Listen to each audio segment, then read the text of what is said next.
அவனை நம்ம படின்னு சொல்கிறோம், எப்படியாவது படி. இன்னைக்கு அரசு பள்ளிகளுக்கு தமிழ்நாடு அரசு செய்கிற முயற்சிகள் நண்பர்களே கொஞ்சம் நெஞ்சம் கிடையாது. எவ்வளவு எத்தனை ஆயிரம் 4.5 லட்சம் குழந்தைங்க இந்த ஆண்டு பள்ளிக்கு சேர்ந்திருக்காங்க.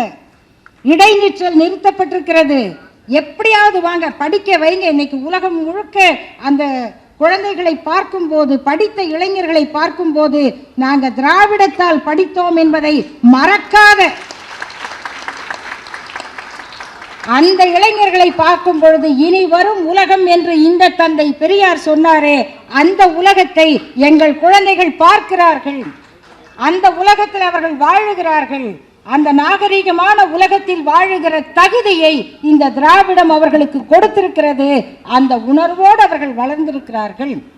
கடைசியா திராவிடம்னு சொல்லக்கூடாது. ஏன் சொல்லக்கூடாது? அது வடமொழியாம். ஆமாம், வடமொழி தான்.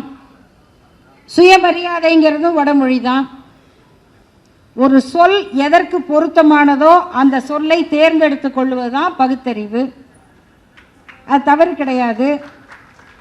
சரி, திராவிடம் என்பது வடமொழி, சமஸ்கிருதம். தேசியம் என்பது என்ன? தேசம்ங்கிறது தமிழா? உங்கள் தமிழ் அறிவுக்கு பாராட்டு விழா தான் நடத்தணும். பாரத தேசம்ங்கிறாரு, அவர் தமிழில் சொல்கிறாரா? ஏ அமாரா தேஷ் கே அப்படிங்கிறாரு. உங்கள் தேசியம்தான் அது. இந்த அடிப்படை அறிவு புரிதலும் இல்லாத இந்த கூட்டத்தை வைத்து இந்த நாட்டில் நச்சை பரப்பி கொண்டிருக்கிறார்கள். அதை தடுப்பதற்கு திராவிட கோட்டை என்பதை மீண்டும் மீண்டும் மீண்டும் நிலைநிறுத்துகிற பணியை நாம் செய்வோம்.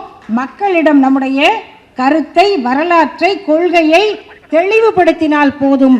இவர்களை விரட்டுகிற வேலையை மக்கள் செய்வார்கள். நன்றி, வணக்கம்.